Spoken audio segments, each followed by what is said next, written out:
தமனாவுடைய அந்த white gold company தான் சாராய லாபிகளை ஒன்றிணைக்கக்கூடிய ஒரு பெரிய நெட்வொர்க். நன்றி கடனாக 3500 கோடி தங்கமாக கொடுத்துருக்கியா.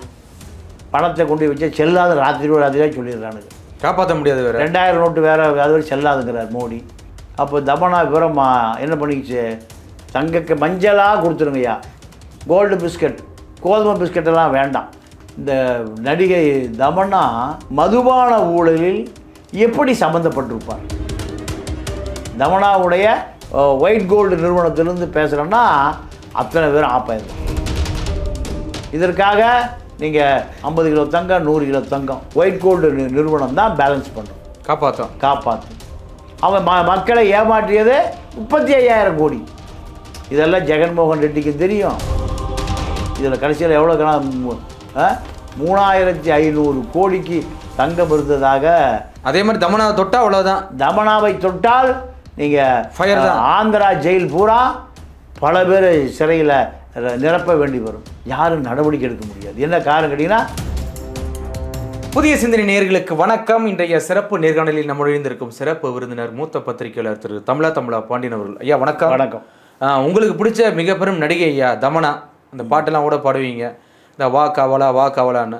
அது இப்போ சமீபத்தில் ஒரு இதில் மாட்டியிருக்கு. அதாவது ஜெகன்மோகன் ரெட்டி வந்து முதல்வராக இருக்கும்போது மதுபான கொள்கை ஊழலில் வந்து இந்த தமனாவுக்கு கிட்டத்தட்ட ஒயிட் அண்ட் கோல்டு சொல்லிட்டு ஒரு 300 கிலோ தங்கத்தை கொடுத்து நிறுவனம் ஆரம்பித்ததா ஒரு பிரச்சனை கிளம்பியிருக்கியா, எப்படி பார்க்குறீங்க? இல்லைங்க, இப்போது ஜெகன்மோகன் ரெட்டி ஆட்சி காலத்தில் ரோஜாவும் அங்கே அமைச்சராக இருந்தாங்க. ஆமாம், கிரிக்கெட்லாம் விளையாண்டாங்க, நம்மளே பார்த்தோம். ஆமாம். இப்போது ரோஜா மீதும் பல குற்றச்சாட்டுகள் வந்தது.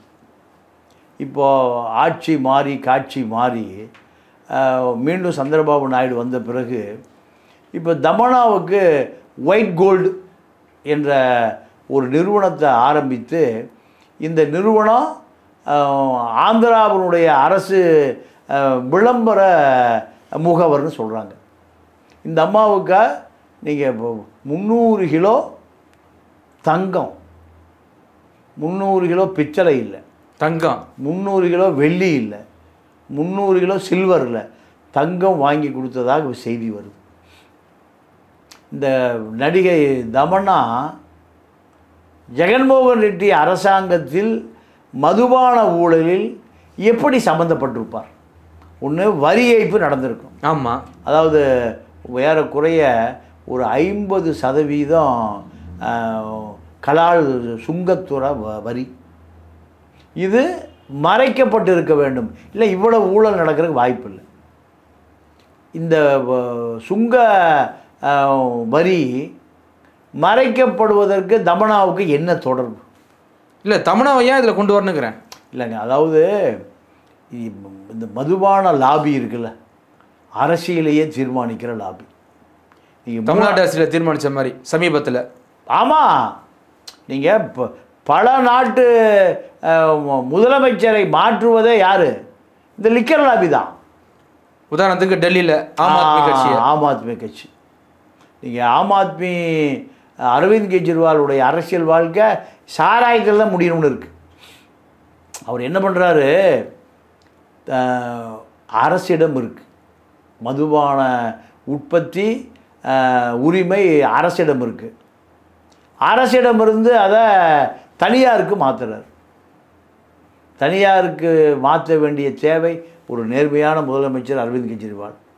லஞ்ச ஊழல் எதிரான அரசியல்வாதி இவர். சட்டசபையில் தீர்மானத்தை போட்டு மதுபான ஊழலை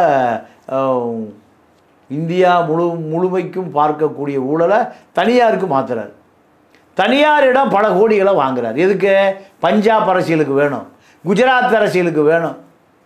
இவர் டெல்லியிலேருந்து பஞ்சாப் ஆட்சி பிடிச்சி, அது குஜராத்து பிடிச்சி, யூபி கோவா வழியாக வருவதற்கு யாருடைய பணம் தேவை? சாராயம் பணம் தேவை. இதுக்காகத்தான் அரவிந்த் கெஜ்ரிவால், மணிஷ் சிசோடியா 2 பேரும் சரக்கு பார்ட்டிகிட்டேருந்து பணம் வாங்குறாங்க. இதை பிஜேபி பார்த்துட்டே இருக்கான், நோக்கம் முடிச்சுட்டே இருக்கு. பிஜேபியை பொறுத்த வரைக்கும் நீங்கள் சாதாரண கட்சின்னு யாரும் நினச்சால் அரவிந்த் கெஜ்ரிவாலுக்கு ஏற்பட்ட கதி தான். அப்போது வாங்க வரைக்கும் வாங்க, வசமாக கண்ணி வச்சுருக்கோம். எலெக்ஷன் நெருங்கும்போது பார்த்துக்கிறேன். இதுதான் அதோட அரவிந்த் கெஜ்ரிவாலுடைய முகவரியே அழிஞ்சு போச்சு. ஜெயிலிருந்து என்னை கொஞ்சம் வெளியே விடுங்க, எலெக்ஷன் முடிச்சுட்டு வரேன்னார். தனியாருக்கு மாற்ற வேண்டிய அவசியம் என்ன? அரவிந்த் கெஜ்ரிவால் அரசிட்ட இருந்த மதுபான கொள்கையை தனியாருக்கு ஏன் மாற்றுறான்னா, தனியார் முதலாளிகள் சொல்கிறான், யோ எங்கிட்ட குடியா, நம்ம மிடாஸ் கோல்டு மாதிரி ஃபண்டு தர்றேன். நம்ம ஊரில் என்ன கம்பெனி? Midas gold. SN ஜெயமுருகனுடைய உளியின் ஓசை, அது ஒரு சாராய ஃபேக்ட்ரி. இப்படி கால்ஸ் கம்பெனி, ஜெகத்ரட்சகனுடைய அக்காடு கம்பெனி, நம்ம ஊர் அரசியல்வாதி ஊரெல்லாம் சாராய ஃபேக்ட்ரி வச்சுருக்கான். இப்போ இதில் தமனை எப்படி அம்மாட்டி இருக்கு? இங்கே எப்படி கூப்பிட்டு நடிகைக்கெல்லாம் 30 லட்ச ரூபா 40 லட்ச ரூபா ஹேண்ட் பேக் கொடுத்தாங்களோ அதே மாதிரி 3 கிலோ தங்கத்தை கொடுத்துறாங்களோ எப்படியா? ஆந்திராவில் என்னென்னா, ஆந்திராவில் தமிழ்நாட்டை விட நீங்கள் உரப்பு அதிகமாக சாப்பிடுவாங்க. கொஞ்சம் காரம் ஹெவியாக இருக்கும். காரம் ஹெவியாக இருக்கும், கோங்குரா சட்னியோட. ஆமாம். அப்போ வீரமும் அதிகமாக இருக்கும். காரம் இருந்தால் அங்கே வீரம் இருக்கும், வீரம் இருந்தால் தமனாக்களும் இருப்பாங்க. இதுதான். அப்போது ஜெகன்மோகன் ரெட்டி அரசாங்கத்தில் தமனா தான் இந்த சாராய ஆலை அதிபர்களுடைய லாபியில் முக்கிய பங்கு வகித்தவர் தமனா. ஏன்னா நீங்கள் சாராய ஆலை அதிபர்கள் அரசியல்வாதிகளை, அதிகாரிகளை நீங்கள் தொடர்பு கொள்கிற பொழுது தமனா கம்பெனியிலிருந்து தொடர்பு கொள்ளுகிறோம், தமனாவுடைய ஒயிட் கோல்டு நிறுவனத்திலிருந்து பேசுகிறோன்னா அத்தனை பேர் ஆப்பாயிருவோம். சாராய ஆலை அதிபர்களுக்கும் அரசுக்குமான முகவர் தான் தமனா, டீலர் தான். ஏன்னா நீங்கள் எப்பவுமே ஒரு சாராய ஃபேக்ட்ரியில் ஒரு 100 கோடி ரூபாய்க்கு தயார் பண்ணுறான்னா 50 கோடி ரூபாயை ஒயிட்டில் விற்பான், 50 கோடி ரூபாயை பிளாக்கில் விற்பான். ஒரு சாராய போத்த இது கூட நடிகை தேவைப்படுது ஐயா, பினாமியார் கூட. அதாவது நீங்கள் யூபி அரசியலில் அமர் சிங்னு ஒருத்தர் இருந்தார், ஜெயபிரதா தான் முகவர். டெல்லிக்கும் யூபி அரசும் கவிழ்ந்து கொள்ளாமல் பார்த்து கொள்வது யார்? ஜெயபிரதா. அந்த மாதிரிலாம் காணா போச்சு, அமர் சிங் காணா போச்சு. இதெல்லாம் ஒரு 25 வருஷம், கால் நூற்றாண்டு வரலாறு. நீங்கள் தமிழ்நாட்டில் காமராஜருடைய உறவினர் ஒருத்தர் 91 சீட்டு கேட்குறாரு, எம்எல்ஏ எலெக்ஷன் சீட்டு கேட்குறாரு காங்கிரஸ் கட்சியில். காங்கிரஸுக்கும் காமராஜும் பிரிக்க முடியாது. ஆமாம்.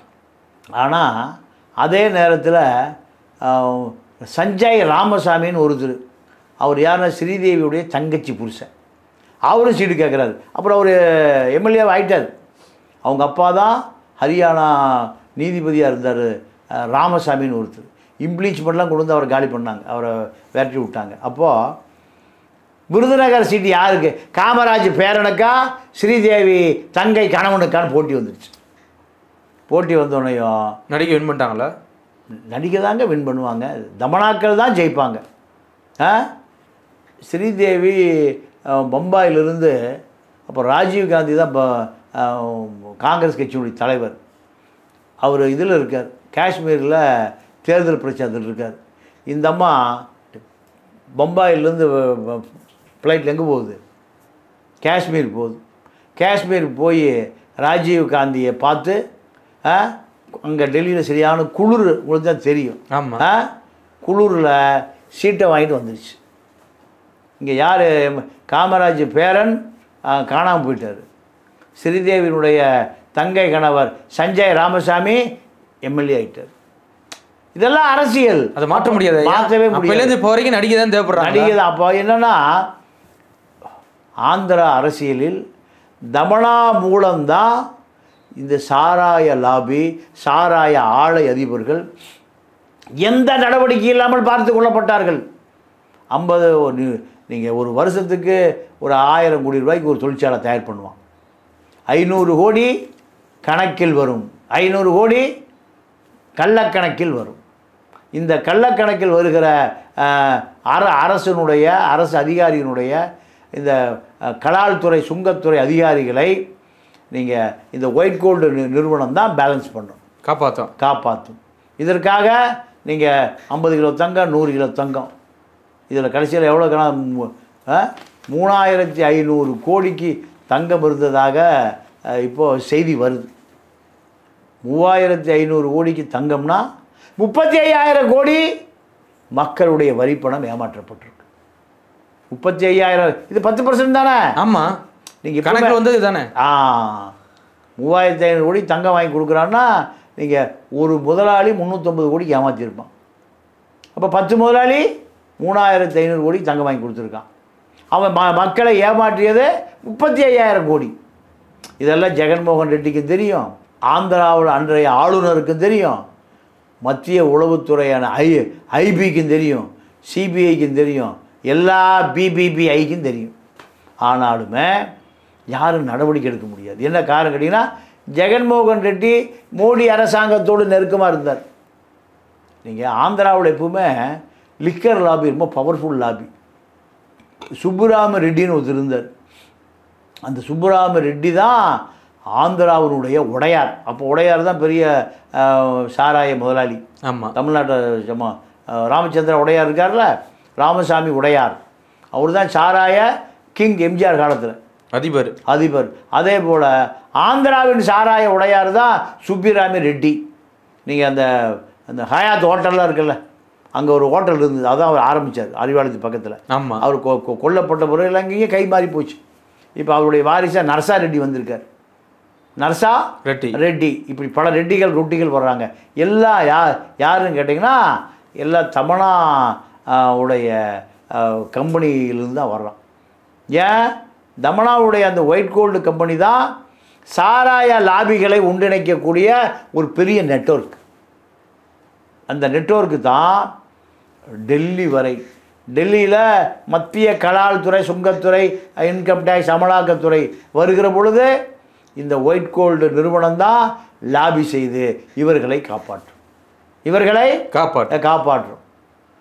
இதற்காக எப்பவுமே ஒரு நடிகரை விளம்பர தூதராக பெரிய கம்பெனி வச்சுக்குவோம்.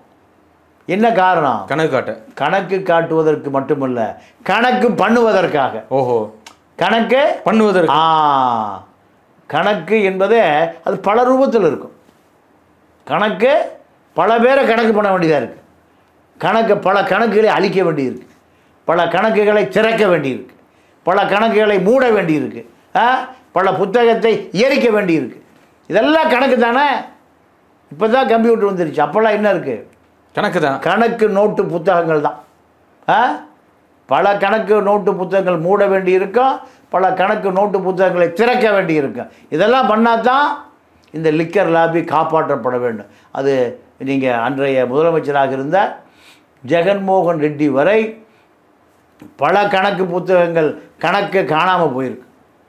மக்களுடைய வரிப்பணம் ஏமாற்றப்பட்டு இருக்கும்.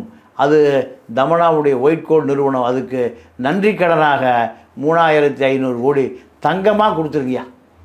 பணத்தை கொண்டு வச்சு செல்லாத ராத்திரியாக சொல்லிடுறானுங்க. காப்பாற்ற முடியாது. வேறு 2000 நோட்டு வேறு அது வரை செல்லாதுங்கிறார் மோடி. 500 ரூபா நோட்டு செல்லாது, 1000 ரூபா நோட்டு செல்லாது. இந்த பேப்பரை வாங்கி வச்சு என்ன ஆகுது?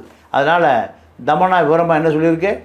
கோல்டாக கொடுத்துருங்கய்யா, மஞ்சளாக கொடுத்துருங்க, அது எப்போ இருந்தாலும் நான் செலுத்திக்கிறேன், விலை ஏறிட்டே போகும். சாராயம் விற்ற காசு தானே, அதில் போதையாக வரப்போகுது. காந்தியை கொடுத்தா காந்தி செல்லவோ ராத்திரியா பஸ்ஸில் போகும்போது 500 ரூபா கூட செல்லாது இறங்கிருங்கிறான். அப்போ தமனா விவரமாக என்ன பண்ணிக்கிச்சு? தங்கக்கு மஞ்சளாக கொடுத்துருங்கய்யா, கோல்டு பிஸ்கட், கோதுமை பிஸ்கட்டெல்லாம் வேண்டாம், கோல்டு பிஸ்கட்டாக கொடுன்னு வாங்கி வச்சுருக்கு. ஆக இனி அந்த வழக்கு ஏதாவது விசாரிக்கப்படுமானா கண்டிப்பாக விசாரிக்கப்பட மாட்டோம். மூடி மறைக்கப்படும். ஏன்னா அந்த காலகட்டத்தில் ஜெகன்மோகன் ரெட்டியை காப்பாற்றியதே டெல்லி மோடி தான். ஆனால் இப்போ சந்திரபாபு நாயுடு உள்ளே வந்துட்டாரையா? இல்லை, சந்திரபாபு நாயுடு வந்தாலும் அன்றைய பிஜேபி தலைவர்களும் இதில் பங்கு வந்திருக்கு. அந்த ஒயிட் கோல்டு நிறுவனம் டெல்லி வரை பணம் இது வரைக்கும் பாயும், பாதாளம் வரை பாஞ்சிருக்கு. மேலே இல்லை, பாதாளம் வரைக்கும் பாஞ்சிருக்கும். அப்போ அவர்களும் இதில் சிக்க வேண்டி வரும். அதனால் தமனா பல பேரை காட்டி கொடுக்க வேண்டி வரும், அபூர்வராக மாறிடும். அதனால் இது அப்படியே நீங்கள் தமனாவுடைய பட்டியலில் பல தொழிலதிபர்கள் என்ன பண்ணியிருப்பாங்க? கணக்கு போட்டிருப்பான், கணக்கு பார்த்துருப்பான், கணக்கை மூடியிருப்பான், கணக்கை திறந்திருப்பான். இதெல்லாம் தமனா கணக்கு ஐயா. ஆமாம், அத்தனை பேரையும் தமனா காட்டி கொடுத்தா அத்தனை பேர் எங்கே போயிருக்கணும்? கம்பி எண்ண வேண்டி வரும். அதனால் நீ என்ன காட்டி கொடுக்காதனா உன்னை காட்டி கொடுக்கல. நம்ம காட்டி கொண்டதெல்லாம் போதும், நாம் காட்டி கொண்டதெல்லாம் போதும். இனிமேல் இந்த காட்டுறது ஒன்றும் இல்லையா? ஆமாம், எல்லாம் கணக்கு பூரா முடிஞ்சு போச்சு. எல்லாம் கள்ள கணக்காகி போச்சு, நல்ல கணக்காகி போச்சு. அதனால் இந்த வழக்கு தமனா பக்கமே போகாது. ஏன்னா 2G வழக்கில் நீரா ராடியா பேரை கேள்விப்பட்டிருக்கீங்களா? ராஜாவை கைது செய்த மத்திய அரசு, கனிமொழியை கைது செய்த மத்திய அரசு நீரா ராடியா பக்கமே போகல. ஏன்? பாதி பேர் ராடியா கூட ராட்டாத்தூரம் ஆடி இருக்கான். அதனால் ராடியாட்ட போனீங்கன்னா பல பேர் கம்பி எண்ண வேண்டி வரும். நீரா ராடியா 2Gயினுடைய தரகர், பல தொலைத்தொடர்பு கம்பெனியினுடைய தொடர்பை ஏற்படுத்தியவர் பினாமி நீரா ராடியா. இந்த நீரா ராடியா பக்கம் ஒரு 75 கூட போடலை. ஏன்? நீரா ராடியா அபூர்வராக மாறினா திகார் ஜெயில் ரம்பி போயிடும் அரசியல்வாதிகளால், அதே மாதிரி அதிகாரிகளால். அதே மாதிரி தமனாவை தொட்டா அவ்வளோதான். தமனாவை தொட்டால் நீங்கள் ஃபயர் தான். ஆந்திரா ஜெயில் பூரா பல பேர் சிறையில் நிரப்ப வேண்டி வரும். அதனால் தமனாவையும் தொட முடியாது, தமனாவை தொட்டவர்களும் இந்த வழக்கிலிருந்து உள்ள ஜெயிலு கம்பி எண்ண வேண்டி வரும். அதனால் அந்த ஒயிட் கோல்டு நிறுவனம் எந்த ஆதாரங்களையும் வைத்திருக்காது, ஆதாரங்களை அளித்திருக்கும். பொறுத்திருந்து பார்ப்போம் என்ன நடக்குதுன்னு. மிக நன்றியா. நன்றி, வணக்கம்.